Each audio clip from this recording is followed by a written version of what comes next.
Bonjour, je reprends aujourd'hui ma chronique sur la recherche française, sur la Chine contemporaine, en m'intéressant aujourd'hui aux études chinoises. En effet, c'est quelque part le cœur de métier, puisque c'est là où l'on a des formations à la langue, à la culture, à la littérature, à la civilisation chinoise.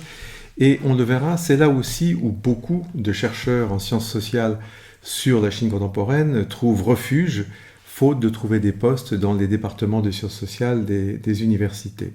J'ai intitulé cette chronique Un petit monde, non pas par dérision ou pour me moquer, mais tout simplement parce que quantitativement, on a là aussi affaire à un très petit nombre de spécialistes, on le verra. En fait, il est très difficile de se faire une idée de nos forces, pour une raison relativement simple, nous on n'a pas d'état bien établi sur les spécialistes de la Chine dans les universités. On a une tradition française des livres blancs, le premier en 93 sur l'orientalisme français, puis une série d'autres que vous pouvez voir sur cette diapositive, jamais centrés sur la Chine.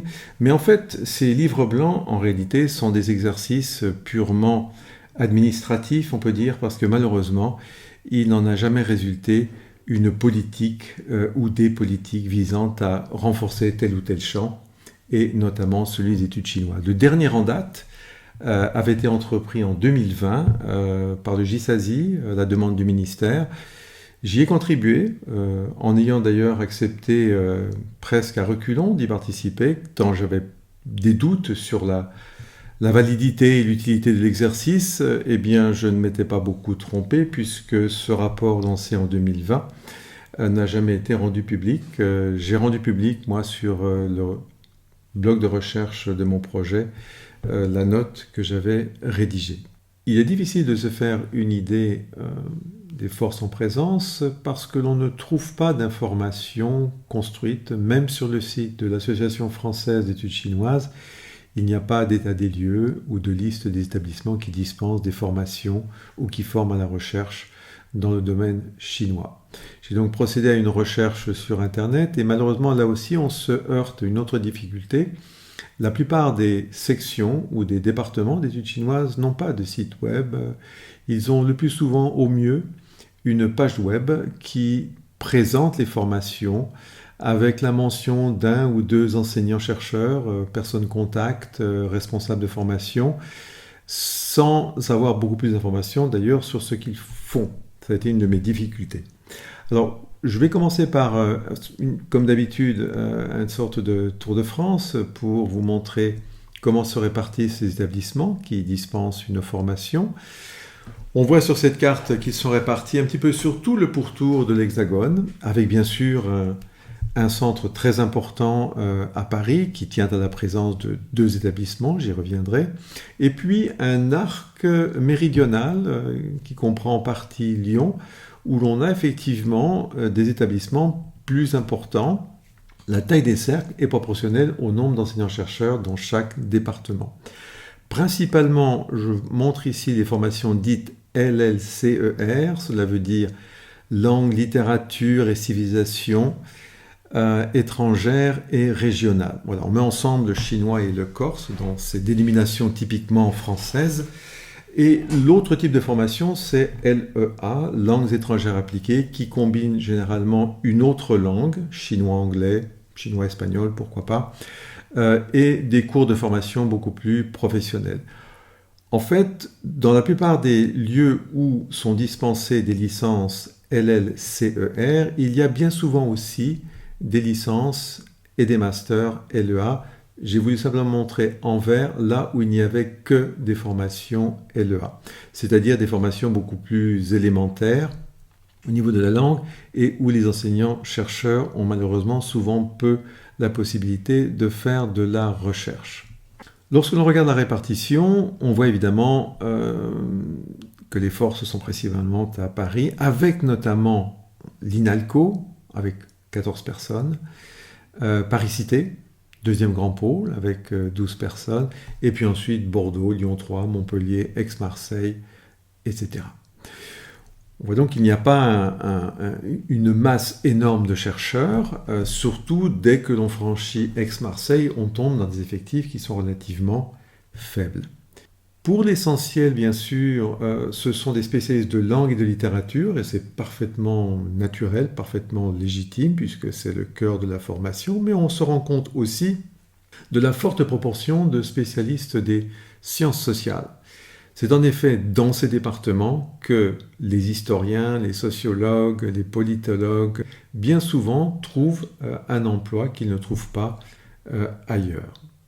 Si l'on regarde un petit peu plus dans le détail, bien sûr, les spécialistes de langue sont les plus nombreux, suivis de la littérature, de l'histoire de l'art, qui est sans doute un petit peu à cheval entre les deux grands domaines, et puis presque toutes les autres disciplines relèvent des sciences sociales, hormis sans doute la philosophie.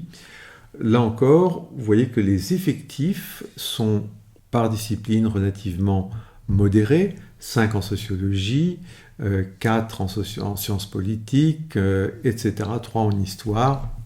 J'ai mis histoire lorsque je n'avais pas plus de précision par rapport à ceux qui font de l'histoire contemporaine ou de l'histoire ancienne ou de l'histoire médiévale complètement renseignés sur leur page.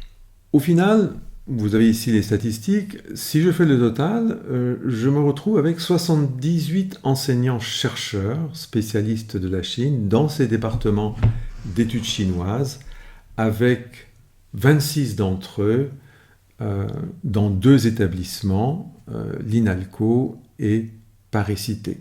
C'est donc un petit nombre, 78 personnes, si on veut bien le rapporter à la totalité des chercheurs en sciences humaines et sociales dans les universités françaises.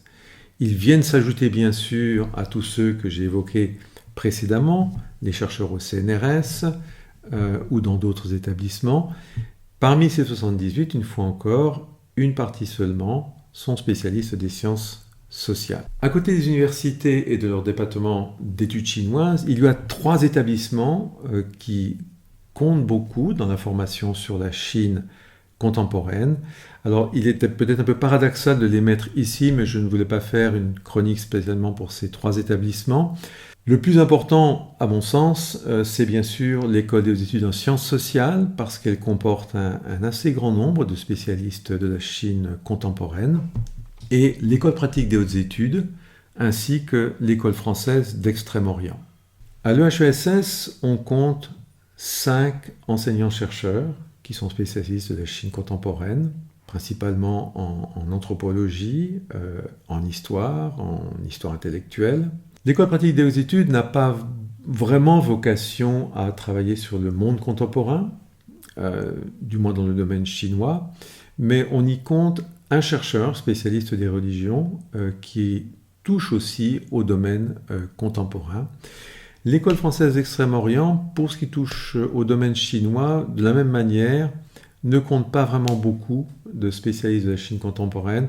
J'ai inclus ici une personne qui est en fait une très très bonne spécialiste du Tibet et qui travaille sur des aspects aussi bien modernes que contemporains. Si l'on fait un bilan rapide, on a donc sur le territoire environ 20 pôles universitaires qui dispensent des formations dans le domaine des études chinoises, 86 enseignants-chercheurs, y compris ceux que j'ai évoqués précédemment, dont 36 en sciences sociales, et parmi eux 7 qui sont en dehors des universités, mais que j'ai inclus dans cette chronique. On ne peut pas dire qu'on ait là des forces considérables, et lorsque l'on me dit qu'il y a ici et là, dans toute la France, 1 millier de spécialistes de la Chine, j'ai un peu du mal à y croire, car même si mon travail est ici sans doute imparfait, il paraît peu probable que j'ai quand même raté autant d'établissements et d'enseignants-chercheurs en France. Cela confirme une fois encore, et je ferai une comparaison avec ce qui se passe ailleurs qu'en France, cela confirme encore une fois la faiblesse, le maillage certes intéressant que nous avons, mais un maillage qui reste faible. J'appelle donc une fois encore, et j'y reviendrai bien sûr, à soutenir notre initiative à travers le Fonds international des études chinoises pour créer de l'emploi scientifique dans les universités françaises sur la Chine contemporaine dans le domaine des sciences sociales. Je vous remercie de votre attention.